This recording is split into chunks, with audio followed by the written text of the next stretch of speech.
Mark, Indiana already is known as the crossroads of America.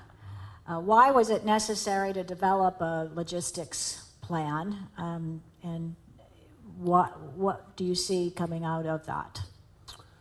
Yeah, well, I think we benefit today from the work that a lot of people did ahead of us. If we have an A, for example, in tax climate, it's not because of what we've done, but what people were thinking about 5, 10, 15 years ago. Daylight savings time, major moves. There are a lot of things that have positioned us well today that people 10 or 15 years ago put on their shoulders. So we made a decision that it was now our turn to figure out those things that we needed to do today to ensure that we can maintain this very competitive position into the future. So we brought together about 40 industry leaders, a lot of whom are in this room today, with really 2 criteria. One, we wanted to cover the entire state.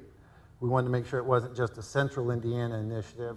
And then we also wanted to cover all aspects of the logistics industry, so air, maritime, trucking, highways, and a lot of functional experts that support that industry, legal, accounting, engineering, and construction. So we had a great group of statewide, industry-wide representatives of principals from very influential organizations. And we spent 2 years together trying to identify those things that were most important, built around a single objective, and that was to create jobs in Indiana. And we decided the best way to do that was to create an environment to attract new logistics companies into the state. And if you read the paper and you see the work of Secretary Robe, you know we've been very successful in getting that done. And the second one was to ensure that we could continue to grow our businesses, since we're already here in Indiana, in this state without having to go elsewhere.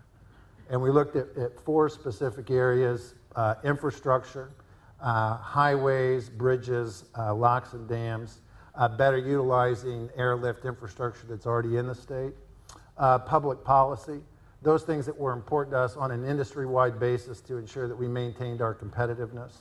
The third was around workforce development, and the importance, if we get everything else right, we don't get workforce development right, it won't matter, and we clearly understood that.